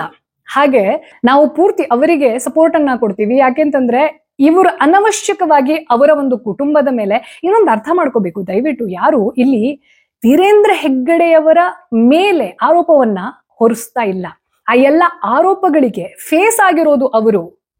ಅದ್ರ ಹೊರತುಪಡಿಸಿದ್ರೆ ಅವರ ತಮ್ಮಂದಿರ ಮೇಲೆ ಅಥವಾ ಕುಟುಂಬಸ್ಥರ ಮೇಲೆ ಆರೋಪಗಳನ್ನ ಕೇಳ್ತಾ ಬಂದಿದೀವಿ ವಿನಃ ಅವ್ರು ಹಂಗ್ ಮಾಡಿದ್ದಾರೆ ಅಂತ ಯಾರು ಹೇಳ್ತಿಲ್ಲ. ಆದ್ರೆ ಅವ್ರು ಹಂಗ ಮಾಡ್ತಾ ಇದ್ರು ಪ್ರೊಟೆಕ್ಟ್ ಯಾಕೆ ಮಾಡ್ತಿರಬಹುದು ಅನ್ನೋದನ್ನ ಬಹಳಷ್ಟು ಜನ ಅದಕ್ಕೆ ಆರೋಪ ಅಂತ ಹೇಳೋದು. ನಾವು ಆ ಆರೋಪಗಳು ಸಾಬೀತಾಗ್ಬೇಕು ಅಂತಂದ್ರೆ ತನಿಖೆ ನಡಿಬೇಕು ರೀ. ನೀವು ತನಿಖೆ ನಡಿಯಕ್ಕೆ ಬಿಡೋದಿಲ್ಲ ಅಂತಂದ್ರೆ ಏನರ್ಥ? ತನಿಖೆ ನಡೆದ್ರೆ ನೀವು ಕೂಡ ದೋಷಮುಕ್ತರಾಗಬಹುದು. ಎರಡೂ ಕಡೆ ಅವಕಾಶ ಇರುತ್ತೆ. ಇವಾಗ ನಾನು ಅದಕ್ಕೆ ಹೇಳಿದ್ದು ಸಂತೋಷ್ ರಾವೇ ಅಪರಾಧಿ ಅನ್ನೋದೇ ಸತ್ಯ ಆದ್ರೆ ಆಗ್ಲಿ, ಆ ವ್ಯಕ್ತಿಗೆ ಎಂದು ಯಾರಿಗೂ ಕೊಟ್ಟದೇ ಇರುವಂತಹ ಕೆಟ್ಟ ಶಿಕ್ಷೆಯನ್ನ ಕೊಡ್ಸ್ಬಿಡೋಣ. ಅದನ್ನ ಪ್ರೂವ್ ಮಾಡಿ. CBI ಅಲ್ಲಿ ಪ್ರೂವ್ ಮಾಡದೇ ಇರುವಂತದ್ದನ್ನ ಪ್ರೂವ್ ಮಾಡಿ. ಅದ್ರ ಹೊರತಾಗಿ ಅನವಶ್ಯಕವಾಗಿ ಧರ್ಮ, ಮತ, ಜಾತಿ ಇಂಥದ್ದೆಲ್ಲ ಇದೆ ಅಲ್ಲ. If I am not wrong, ಇವಾಗ ಇಡಿನೂ ಎಂಟ್ರಿ ಕೊಟ್ಟಿದೆ ಅಂತ ಅನ್ಸುತ್ತೆ. ಬಿಕಾಸ್ ಇದರಲ್ಲಿ ವಿದೇಶಿ ಫಂಡ್ ಅನ್ನೋದು ಇನ್ವಾಲ್ವ್ ಆಗಿರಬಹುದು ಅನ್ನೋದನ್ನ ಕೆಲವು ಜನ ಹೇಳ್ತಾ ಇದ್ದಿದ್ದಕ್ಕೆ ಅದು ಕೂಡ ನಡಿಬೇಕು. ಯಾಕೆಂತಂದ್ರೆ ನೋಡಿ, ಕೆಲವೊಂದ್ಸತಿ ಒಂದ್ ಇಂಟೆನ್ಷನ್ ಇಂದ ಶುರುವಾಗಿದ್ದು ಅದರ ಲೇಯರ್ಸ್ ಹೇಗೆ ಡೀಪ್ ಆಗ್ತಾ ಹೋಗುತ್ತೆ ಅನ್ನೋದು ಗೊತ್ತಾಗುವಂತಹ ಚಾನ್ಸಸ್ ಸಾಮಾನ್ಯ ಜನರಿಗೆ ಇರೋದಿಲ್ಲ. ಹಾಗಾಗಿ ಈ ಪಕ್ಷದವರನ್ನ, ಈ ಬಣದವರನ್ನ ಕೂಡ ಪೂರ್ತಿಯಾಗಿ ಸ್ಕ್ಯಾನ್ ಮಾಡ್ಲಿ. ಹಾಗೆ ಈ ಕಡೆ ಯಾರಿದ್ದಾರೆ ಇವರ ವಿರುದ್ಧವಾಗಿ ದೋಷಗಳನ್ನ, ಆರೋಪಗಳನ್ನ ಸತತವಾಗಿ ಮಾಡ್ಕೊಂಡು ಬಂದಿದ್ದಾರೆ, ಅವರನ್ನು ಡೀಪ್ ಆಗಿ ಸ್ಕ್ಯಾನ್ ಮಾಡ್ಲಿ. ತನಿಖೆ ಎರಡೂ ಕಡೆ ನಡೀಲಿ, ಎರಡೂ ಕಡೆ ಪ್ರಾಮಾಣಿಕವಾಗಿ ನಡೀಲಿ. ಎಲ್ಲೂ ಕೂಡ ಪ್ರಭಾವ ಅನ್ನೋದು ಮತ್ತೆ ಇಣುಕಬಾರದು. ಅದು ಆಯ್ತು ಅಂತಂದ್ರೆ ಬಹುಶಃ ಒಂದು ಲಾಜಿಕಲ್ ಎಂಡ್ ಸಿಗಬಹುದೇನೋ. ಆದ್ರೆ ಇದೆಲ್ಲದ್ರ ನಡುವೆ ಈ ಸೌಜನ್ಯ ಕೇಸ್ ರಿಲೇಟೆಡ್ ಆಗಿ ಮೊನ್ನೆ ಬಿಜೆಪಿ ರಾಜ್ಯಾಧ್ಯಕ್ಷ ಈ ವಿಜಯೇಂದ್ರ ಅವರು ಆಲ್ ಆಫ್ ಸಡನ್, ಯಾರು ಕೂಡ ಎಕ್ಸ್ಪೆಕ್ಟ್ ಮಾಡಿರ್ಲಿಲ್ಲ. ಇನ್ಫ್ಯಾಕ್ಟ್ ಈ ಬಿಜೆಪಿ ಲೀಡರ್ಸ್ ಸೌಜನ್ಯ ಕೇಸ್ ಬಂದಾಗೆಲ್ಲ ಬೈಸ್ಕೊಳ್ತಾ ಇದ್ದಾರೆ. ನನಗೆ ಅಶೋಕ್ ಅವರನ್ನ ನೋಡ್ಬಿಟ್ಟು ಏನಪ್ಪ ಈ ಮನುಷ್ಯ ಏನು ಮಾತಾಡ್ತಿದ್ದಾರೆ, ಇವರಿಗೆ ಆತ್ಮಸಾಕ್ಷಿ ಅನ್ನೋದು ಇಟ್ಕೊಂಡು ಮಾತಾಡ್ತಿದಾರ ಅನ್ನುವಷ್ಟರ ಮಟ್ಟಿಗೆ ಆಶ್ಚರ್ಯ ಆಯ್ತು. ಇವರ ಆಡಳಿತದ ಸಮಯದಲ್ಲೇ ಈ ಕೇಸ್ ಕಗ್ಗಂಟಾಗಿತ್ತು. ಅಂಥದ್ರಲ್ಲಿ ಈ ವ್ಯಕ್ತಿ ಸದನದಲ್ಲಿ ಎದ್ದು ಗಂಟ್ಲು ಹರ್ಕೊಳ್ಳೋ ರೀತಿಯಲ್ಲಿ ಹೇಳ್ತಿದ್ದಾರೆ ಇದು ಷಡ್ಯಂತ್ರ. ನೀವು ನಿಮ್ಮ ಕೈಯಲ್ಲಿ ಅಧಿಕಾರ ಇದ್ದಿರುವಂತಹ ಸಮಯದಲ್ಲಿ ಶತಾಯ ನಾನು ಈ ಕೇಸನ್ನ ಕಗ್ಗಂಟ ಆಗ್ಬಿಡಲ್ಲ, ಯಾರಂತ ನನಗೆ ಗೊತ್ತಾಗ್ಬೇಕು ಅನ್ನೋ ಒಂದು ಹಠಕ್ಕೆ ಬಿದ್ದಿದ್ರಿ ಅಂತಂದ್ರೆ ನಾವ್ ಇವತ್ ಯಾರು ಇದ್ರ ಬಗ್ಗೆ ಮಾತಾಡ್ತಾ ಇರ್ಲಿಲ್ಲ. ನಾವೆಲ್ಲ ನೆಮ್ಮದಿಯಿಂದ ಇರ್ತಾ ಇದ್ವಿ. ಸಾಮಾನ್ಯ ಜನರು ನೆಮ್ಮದಿಯಿಂದ ಇರ್ತಾ ಇದ್ರು. ಅದನ್ನ ಬಿಟ್ಟು ಅಶೋಕ್ ಅವರ ಈ ಉಸಿರುವಳ್ಳಿ ಅಂತಾನೆ ಅನ್ಸ್ಬಿಟ್ರು ನನ್ಗೆ. ಅವ್ರ ಬಗ್ಗೆ ಅಂತ ಸ್ಟ್ರಾಂಗ್ ಒಪಿನಿಯನ್ ಏನು ಫಾರ್ಮ್ ಆಗಿರ್ಲಿಲ್ಲ. But now I have one. ಆಮೇಲೆ ಈ ವಿಜಯೇಂದ್ರ ಅವರ ನಡೆ ಅನ್ನೋದು ಬಿಜೆಪಿ ಕೆಲವೊಂದಷ್ಟು ಜನ ಲೀಡರ್ಸೇ ಬೈದ್ರಂತೆ, ಯಾಕೆ ಹೋಗಿದ್ರಿ ಅಂತ ಹೇಳಿದ್ರಂತೆ.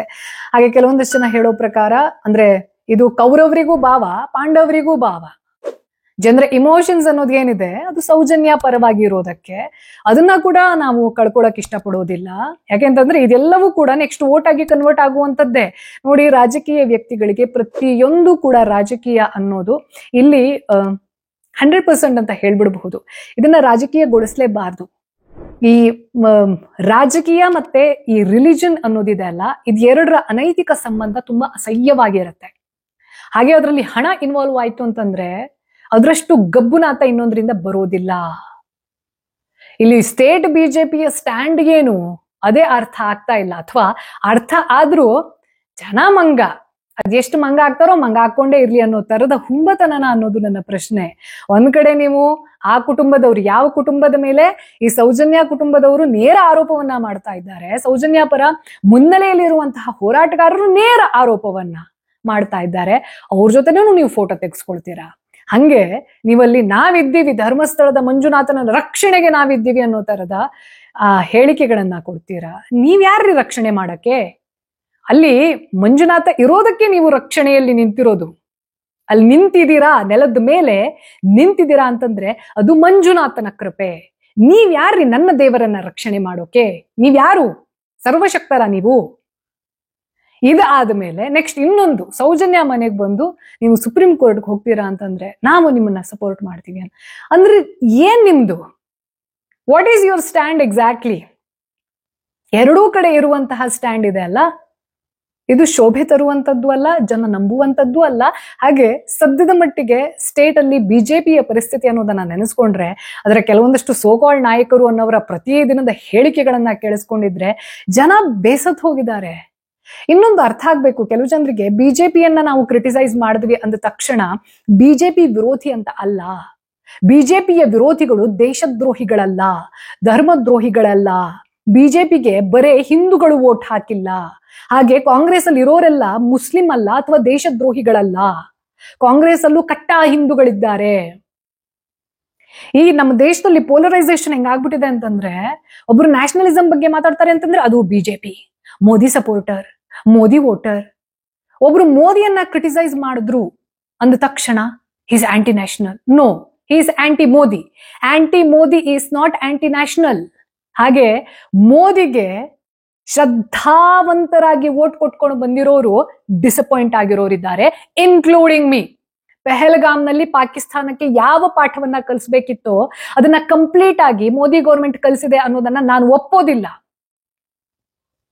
ಮೋದಿ ವೋಟರ್ ಆಗಿದ್ದು, ಮೋದಿಯನ್ನ ಒಂದು ಕಾಲದಲ್ಲಿ ತೀರಾ ಇಷ್ಟಪಟ್ಟು ಈಗ ಅವರ ಕೆಲವೊಂದಷ್ಟು ನಡೆಯನ್ನ ಪ್ರಶ್ನಿಸಿದ ತಕ್ಷಣ ಅವರು ಆಂಟಿ ಮೋದಿ ಅಲ್ಲ, ಆಂಟಿ ಬಿಜೆಪಿ ಅಲ್ಲ, ಅಥವಾ ಆಂಟಿ ನ್ಯಾಷನಲ್ ಅಂತೂ ದೇವರಾಣೆ ಅಲ್ಲ, ಆಂಟಿ ಹಿಂದೂ ಎಲ್ಲೂ ಅಲ್ಲ. ಸೊ ಇಂಥ ಡಿಬೇಟ್ಸ್ ಎಲ್ಲದನ್ನ ನೋಡಿದಾಗ ಸ್ಟೇಟ್ ಬಿಜೆಪಿಯ ಸೋಕಾಲ್ಡ್ ಲೀಡರ್ಸ್ ಅಂತ ಯಾರಿದ್ದಾರೆ ಅವರಿಗೆ ಮುಂದ್ಯಾವತ್ತಾದ್ರೂ ಒಂದಿನ ಸ್ಟೇಟ್ ಅಲ್ಲಿ ನಾವು ಒಂದು ಆಡಳಿತವನ್ನ ತೆಗೆದುಕೊಳ್ಬೇಕು ಅನ್ನೋದು ಏನಾದ್ರೂ ಹೋಪ್ಸ್ ಇತ್ತು, ಒಂದು ಭರವಸೆ ಇತ್ತು, ಅಥವಾ ಆ ಒಂದು ಕಿಚ್ಚು ಅನ್ನೋದು ಇತ್ತು ಅಂತಂದ್ರೆ ಈ ಒಂದು ಕೇಸ್ನಲ್ಲಿ ಕರೆಕ್ಟ್ ಆಗಿರುವಂತಹ ಸ್ಟ್ಯಾಂಡ್ ಅನ್ನ ತಗೊಳ್ಬೇಕು. ಜೊತೆಗೆ ಈ ಕೇಸ್ನ ಮೂಲಕ ಈ right wing, left wing, communist, ಮತ್ತೊಂದು ಮರದೊಂದು ಲೊಟ್ಟೆಲ್ ಉಸ್ಕೋಲ ಹೆಂಗೆಲ್ಲ ಬಂತು ಅಂತಂದ್ರೆ ಇದನ್ನ ಸ್ವಲ್ಪ ಬ್ರೀಫ್ ಆಗಿ ಹೇಳ್ಬಿಡ್ತೀನಿ. ರೈಟ್ ವಿಂಗ್ ಅಂದ ತಕ್ಷಣ ದೇ ಆರ್ ರೈಟ್ ಅಂತ ಅಲ್ಲ, ಲೆಫ್ಟ್ ವಿಂಗ್ ಅಂದ ತಕ್ಷಣ ಅವರೆಲ್ಲ ಆಂಟಿ ನ್ಯಾಷನಲ್ ಅಂತ ಅಲ್ಲ, ಕಮ್ಯುನಿಸ್ಟ್ ಅಂತಂದ್ರೆ ಟೆರರಿಸ್ಟ್ ಅಂತ ಅಲ್ಲ. ರೈಟ್ ವಿಂಗ್ ಅಂತಂದ್ರೆ ಸಾಮಾನ್ಯವಾಗಿ ಕನ್ಸರ್ವೇಟಿವ್ ಆಗಿರುವಂತಹ ಐಡಿಯಾಲಜಿಯನ್ನ ಫಾಲೋ ಮಾಡುವಂತವರು. ಲೆಫ್ಟ್ ವಿಂಗ್ ಅಂತಂದ್ರೆ ಸ್ವಲ್ಪ ಈ ಸೋಷಿಯಲಿಸ್ಟಿಕ್ ಮೈಂಡ್ ಸೆಟ್, ಅಂದ್ರೆ ಎಲ್ಲರೂ ಚೆನ್ನಾಗಿರ್ಲಿ ಅನ್ನೋ ತರದ ಹ್ಯುಮ್ಯಾನಿಟೇರಿಯನ್ ಗ್ರೌಂಡ್ಸ್. ಆದ್ರೆ ಇದೆಲ್ಲವೂ ಐಡಿಯಾಲಜಿ ಪ್ರಾಕ್ಟೀಸ್ ಅಲ್ಲಿ ಹಂಗೆ ಇರುತ್ತೆ ಅಂತ ಹೇಳೋಕ್ ಬರೋದಿಲ್ಲ. ಲೆಫ್ಟಿಸ್ಟ್ ಎಲ್ಲ ಒಳ್ಳೆಯವರೇ ಅಲ್ಲ, ರೈಟಿಸ್ಟ್ ಎಲ್ಲ ರಾಂಗೇ ಅಲ್ಲ. ಹಾಗೆ ಕಮ್ಯುನಿಸ್ಟ್ ಅಂತ ಏನಿದ್ದಾರೆ ಭಾರತದಲ್ಲಿ ತುಂಬಾ ಅಟರ್ ಫ್ಲಾಪ್ ಆಗಿರುವಂತಹ ಸಿದ್ಧಾಂತ ಇದು. ಅದೇ ಚೈನಾದಲ್ಲಿ ವರ್ಕ್ ಆಗಿದೆ, ರಷ್ಯಾದಲ್ಲಿ ವರ್ಕ್ ಆಗಿದೆ. ಅಂದ್ರೆ ಪ್ರತಿಯೊಬ್ಬರಿಗೂ ಈಕ್ವಲ್ ಡಿಸ್ಟ್ರಿಬ್ಯೂಷನ್ ಆಫ್ ವೆಲ್ತ್. ಮನುಷ್ಯ ಅಂತಂದ್ಮೇಲೆ ಎಲ್ಲರೂ ಸಮಾನತೆಯನ್ನ ಏನ್ ಹೇಳ್ತಾರೆ, ಈ ಐಡಿಯಾಲಜಿ ಕೇಳಿಸ್ಕೊಳ್ಳೋಕೆ ತುಂಬಾ ಬ್ಯೂಟಿಫುಲ್ ಆಗಿ ಕೇಳಿಸುತ್ತೆ. ಆದ್ರೆ ಇದು ಪ್ರಾಕ್ಟೀಸ್ಗೆ ಬಂದಾಗ ಇನ್ನೇನೇನೋ ಆಗ್ಬಿಟ್ಟಿರುತ್ತೆ. ಹಾಗಾಗಿ ದಯವಿಟ್ಟು ಯಾರೇ ಇವಾಗ ಕೆಲವೊಂದಷ್ಟು ಜನ ಅವಳು ಲೆಫ್ಟಿಸ್ಟ್, ಇವನು ರೈಟ್ ವಿಂಗು, ಅವನು ರೈಟ್ ವಿಂಗ್ ಅವರೆಲ್ಲ ದೇಶಭಕ್ತರು, ಧರ್ಮ ಭಕ್ತರು, ಯಾರು ಸೀಲ್ ಹೊಡೆದು ಹೇಳಿಲ್ಲ. ಹಾಗೆ ದೇಶದಲ್ಲಿ ಇರುವಂತಹ ಕೆಲವೊಂದಷ್ಟು ಸಮಸ್ಯೆಗಳನ್ನ ಹೇಳಿದ ತಕ್ಷಣ ಇಲ್ಲಿ ನಾವು ರಿಪೇರಿ ಆಗಬಹುದು ಅನ್ನೋದನ್ನ ವಾಯ್ಸ್ ಮಾಡಿದ ತಕ್ಷಣ ಅವ್ರನ್ನ ಲೆಫ್ಟಿಸ್ಟ್ ಅಂತ ಲೇಬಲ್ ಮಾಡ್ಬಿಟ್ಟು ಏನೋ ಟೆರರಿಸ್ಟ್ ಅನ್ನೋ ತರದಲ್ಲಿ ನೋಡುವಂತ ಅವಶ್ಯಕತೆ ಇಲ್ಲ. ಈ ಸಿದ್ಧಾಂತಗಳೆಲ್ಲ ಇರುತ್ತಲ್ವಾ, ಸಾಮಾನ್ಯರ ಜೀವನದಲ್ಲಿ we are a combination of all of this. ನಮ್ಗೆ ಕೆಲವೊಂದಷ್ಟು ವಿಚಾರದಲ್ಲಿ ಕನ್ಸರ್ವೇಟಿವ್ ಮೈಂಡ್ ಸೆಟ್ ಇರುತ್ತೆ, ಕೆಲವೊಂದಷ್ಟರಲ್ಲಿ ಪ್ರಗತಿಪರರಾಗಿ ಆಲೋಚನೆ ಮಾಡ್ತೀವಿ, ಇನ್ನೂ ಒಂದಷ್ಟನ್ನ ಫೆಮಿನಿಸ್ಟಿಕ್ ಮೈಂಡ್ ಸೆಟ್ ಅಲ್ಲಿ ಕುತ್ಕೊಂಡು ಆಲೋಚನೆ ಮಾಡಬೇಕು. For example Soujanya case. So ಈ ರೀತಿ ಐಡಿಯಾಲಜಿ ಅನ್ನುವಂಥದ್ದನ್ನ ಒಂಥರ ಬೈಗುಳದ ರೀತಿಯಲ್ಲಿ ಟ್ರೀಟ್ ಮಾಡೋದು, ಟ್ಯಾಗ್ ಎಲ್ಲ ಕೊಡೋದಿದೆ ಅಲ್ಲ, ಇಟ್ಸ್ ಟೈಮ್ ಟು ಅಂಡರ್ಸ್ಟ್ಯಾಂಡ್ ನಾವು ಒಬ್ಬ ವ್ಯಕ್ತಿ ಅಥವಾ ಒಂದು ಇದ್ರ ವಿರುದ್ಧವಾಗಿ ಮಾಡ್ತಾ ಇರುವಂತಹ ಹೋರಾಟ ಅಲ್ಲ. ನಾವು ಬದುಕೋಕೆ ಒಂದು ಒಳ್ಳೆಯ ಸೊಸೈಟಿಯನ್ನ, ಸಮಾಜವನ್ನ ಕಟ್ಟಿಕೊಳ್ಳುವಂತಹ ಪ್ರಯತ್ನವನ್ನ ಮಾಡ್ತಾ ಇರುವಾಗ ಈ ಧರ್ಮ, ಜಾತಿ, ಮತ, ಸಿದ್ಧಾಂತ, ರಾಜಕೀಯ ಪಕ್ಷ ಇದೆಲ್ಲ ಯಾಕೆ ಬರ್ತಾ ಇದೆ ಅನ್ನೋದೇ I wonder sometimes. It is very simple. Acquittal ಕಮಿಟಿಯನ್ನ ರಚನೆ ಮಾಡಿ ಯಾವ ಅಧಿಕಾರಿಗಳು ಇದನ್ನ ಹಳ್ಳ ಹಿಡಿಸಿದ್ದಾರೆ ಅವ್ರನ್ನ ಹುಡುಕಿ ಹಿಡಿದು ಹೊಡೆದು ತನಿಖೆ ಮಾಡಿ ಇದಕ್ಕೊಂದು ಲಾಜಿಕಲ್ ಎಂಡ್ ಅನ್ನ ಕೊಡಿ. ಈ ಒಂದು ಕೇಸ್ಗೆ ಲಾಜಿಕಲ್ ಎಂಡ್ ಸಿಗೋದ್ರಿಂದ ಎಷ್ಟೋ ಕೇಸ್ಗಳಿಗೆ ಬೂಸ್ಟ್ ಸಿಗುತ್ತೆ. ಹಾಗೆ ಇತಿಹಾಸದ ಪುಟಗಳಲ್ಲಿ ಬರೆಯಲಾಗುತ್ತೆ ಇದನ್ನ. ಅಂತ ಒಂದು ಅಪೋರ್ಚುನಿಟಿ ಇರುವಾಗ ನಿರ್ಭಯ ಕೇಸ್ನ ಮೂಲಕ ಕಾನೂನಲ್ಲಿ ಬದಲಾವಣೆ ಆಯ್ತು, ಹಾಗೆ ಒಂದು ಸೌಜನ್ಯ ಕೇಸ್ನ ಮೂಲಕ ಕಾನೂನಲ್ಲಿ ಬದಲಾವಣೆ ಆಗುತ್ತೆ ಅಂತಂದ್ರೆ ಮುಂದೆ ಒಂದು 10 ಜನ ಹೆಣ್ಮಕ್ಳು ಸೌಜನ್ಯ ರೀತಿಯಲ್ಲಿ ಎಂಡ್ ಆಗೋದನ್ನ ತಡಿಬಹುದೇನೋ. This is the only outcome. ಇದನ್ನ ಬಿಟ್ಟು ಬಾಕಿ ಯಾರ್ಯಾರು ಏನೇನೆಲ್ಲ ಡೊಂಬರಾಟ ಮಾಡ್ತಾ ಇದ್ದೀರಲ್ಲ, ದಯವಿಟ್ಟು ಶಾಂತವಾಗಿ ಕುತ್ಕೊಂಡು ಒಂದು ಸ್ಟ್ಯಾಂಡ್ ಅಲ್ಲಿ ನೋಡ್ತಾ ಇರಿ. ಶಾಂತವಾಗಿ ಅಂದ ತಕ್ಷಣ ನ್ಯೂಟ್ರಲ್ ಆಗಿದ್ಬಿಟ್ಟು ತಮಾಷೆ ನೋಡೋದಲ್ಲ. ನೀವು ಓದಿ, ಜಡ್ಜ್ಮೆಂಟ್ ಕಾಪಿಯಲ್ಲಿ ಏನಿದೆ ನೀವು ಓದಿ, ಯಾರನ್ನು ನಂಬಬೇಡಿ, ನೀವು ಓದಿ. ಹಾಗೆ ಒಬ್ರು AI ವಿಡಿಯೋ ಮಾಡಿದ್ರು ಅಂದ ತಕ್ಷಣ ನೀವು ಅವರನ್ನ ನಂಬಬೇಕು ಅಂತ ಇಲ್ಲ. ಹಾಗೆ ಅವರು ಒಂದು AI ವಿಡಿಯೋ ಮೂಲಕ ಒಂದು ತಪ್ಪು ಇನ್ಫಾರ್ಮೇಶನ್ ಅನ್ನ ಕೊಟ್ರು ಅಂದ ತಕ್ಷಣ ಹೇಳಿದ್ದೆಲ್ಲ ಸುಳ್ಳು ಅಂತ ಹೇಳುವಂತಹ ಶರ ಬರೆಯುವಂತಹ ಅವಶ್ಯಕತೆ ಕೂಡ ಇಲ್ಲ. ಮೀಡಿಯಾದಲ್ಲಿ ಹೇಳಿದ್ದೆಲ್ಲವೂ ಸತ್ಯ ಅಲ್ಲ, ಹಾಗೆ ಅಲ್ಲಿ ಹಾಕೋದೆಲ್ಲ ಏನೋ ಮಾಡಕ್ ಕೆಲಸ ಇಲ್ಲ ಅಂತ ಮೀಡಿಯಾ ಹಾಕುತ್ತೆ ಅಂತನೂ ಅಲ್ಲ. So this is in the grey area. ಯಾರನ್ನ ಎಷ್ಟು ನಾವು ನಂಬಬೇಕು ಅಥವಾ ನಮ್ಮನ್ನ ನಾವು ನಂಬುವಂತಹ ಪರಿಸ್ಥಿತಿ ಇದೆ ಅಂತಂದ್ರೆ why should I not try this path? ನನ್ನ ಸತ್ಯವನ್ನ ನಾನು ಕಂಡ್ಕೊಳ್ತೀನಿ. ಹಾಗೆ ಈ ಧರ್ಮ, ಮತ, ಜಾತಿ, ದೇಶ, ಭಾಷೆ ಇದೆಲ್ಲವನ್ನ ಮೀರಿರುವಂತದ್ದು ಅಂತಂದ್ರೆ ವಸುದೈವ ಕುಟುಂಬಕಂ, ಇದೇ ಸನಾತನ ಧರ್ಮ. ಈ ಹಿಂದುತ್ವದಲ್ಲಿ ಹೇಳಿರುವಂತದ್ದು ಮಾನವೀಯತೆ. ಆ ಮಾನವೀಯತೆಯ ವ್ಯಾಪ್ತಿಯಲ್ಲಿ ಯಾರು ಇರೋದಿಲ್ವೋ ಅವರು ಯಾವುದೇ ಜಾತಿ, ಮತ, ಧರ್ಮ, ಪಕ್ಷ ಯಾವುದೇ ಆಗಿದ್ರು ಕೂಡ ದೇ ಆರ್ ನಾಟ್ ಇಂಪಾರ್ಟೆಂಟ್. ದಯವಿಟ್ಟು ಅರ್ಥ ಮಾಡ್ಕೊಳ್ಳಿ. ಪಾಂಡವರು ಆ ಧರ್ಮದಲ್ಲಿ ಬದುಕೋಕೆ ಹೋದವರು ಇರ್ತಾರಲ್ಲ, ಜೀವನ ಪೂರ್ತಿ ಕಷ್ಟ, ವನವಾಸ, ಅಜ್ಞಾತವಾಸ, ಅವಹೇಳನ, ಯಾವಾಗ ಈ ಶಕುನಿ ದುರ್ಯೋಧನ ಅದೇನು ಪ್ಲಾನ್ ಮಾಡಿ ಸಾಯಿಸ್ತಾರೋ ಅನ್ನುವಂತಹ ಒಂಥರ ಅನ್ಸರ್ಟೈನ್ ಲೈಫ್, ಇದೆಲ್ಲದೂ ಅವ್ರ ಜೀವನದಲ್ಲಿ ಅಂತಹ ಖುಷಿಯ ಮೊಮೆಂಟ್ ಏನಿರ್ಲಿಲ್ಲ ಪಾಂಡವರಿಗೆ. ಖುಷಿಯನ್ನ ಆ ಲೆಕ್ಕದಲ್ಲಿ ಅನುಭವಿಸಿದ್ದು ಅಂತ ನೋಡಿದ್ರೆ ರಾಜ್ಯ ಅನುಭವಿಸಿರೋದಿರ್ಬೋದು, ಇವ್ರನ್ನ ಕಾಡಿ ಕಳಿಸ್ಕೊಂಡು ನೆಮ್ಮದಿಯಾಗಿ ಸಿಂಹಾಸನದ ಮೇಲೆ ಕೂತಿದ್ದು ಅದೆಲ್ಲವೂ ಕೂಡ ದುರ್ಯೋಧನನೇ. ಪಾಂಡವರಿಗೆ ಏನ್ ಸಿಕ್ತು ಹಂಗಾದ್ರೆ ಧರ್ಮದಲ್ಲಿ ಬದುಕೋಕೆ ಅಂತ ಹೇಳಿದಾಗ? ಈ ಪಾಂಡವರಿಗೆ ನಿಂತಿದ್ಯಾರು?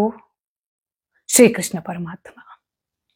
ಸೊ ಹೋರಾಟ ಅನ್ನುವಂಥದ್ದು, ಸತ್ಯ ಅನ್ನುವಂಥದ್ದು, ಮಾನವೀಯತೆಯ ರಕ್ಷಣೆ ಅನ್ನುವಂಥದ್ದಿದೆ ಅಲ್ಲ, it takes lot and lot of patience, time and perseverance. ಜೊತೆಗೆ ನಾನು ಆಗ್ಲೇ ಹೇಳಿದೆ, ಅವ್ರು ಮಾಡಿದ್ರು ಅನ್ನೋ ಕಾರಣಕ್ಕೋಸ್ಕರ ಕುತಂತ್ರ ಮಾಡೋದಲ್ಲ. ಸ್ಟ್ರಾಟಜಿ ಇಸ್ ಇಂಪಾರ್ಟೆಂಟ್, ಬಟ್ ಸ್ಟ್ರಾಟಜಿಗಿಂತ ಮುಖ್ಯ ಸತ್ಯ. ಸತ್ಯದ ಪರವಾಗಿದ್ವಿ ಅಂತಂದ್ರೆ ಇವತ್ತಲ್ಲ ನಾಳೆ ಆ ಸತ್ಯವೇ ಗೆಲ್ಲೋದು. ಅವಾಗ ಸಂಭ್ರಮಿಸಬೇಕಾಗಿಲ್ಲ, ಓ ಉಯ್ಯ ಮತ್ತೊಂದು ನಾನ್ ಧರ್ಮ ರಕ್ಷಣೆ ಮಾಡಿದೆ ಅಂದ ಬೊಂಬಡ ಬಜಾಯಿಸೋ ಅವಶ್ಯಕತೆನೂ ಇಲ್ಲ. ಸತ್ಯಕ್ಕೆ ಗೆಲ್ಲುವ ತಾಕತ್ತು ಅದಕ್ಕೆ ಇರುತ್ತೆ. ನಾವು ಅದಕ್ಕೆ ಒಂದು ಮೀಡಿಯಂ ಆದ್ರೆ ಸಾಕು. ಇದೇ ಸನಾತನ ಧರ್ಮ, ಇದೇ ಹಿಂದುತ್ವ, ಇದೇ ಶಿವ, ಶಿವನೇ ಸತ್ಯ. Right right. Take care. ಓಂ ನಮಃ ಶಿವಾಯ್. ಜೈ ಹಿಂದ್. Justice for Soujanya.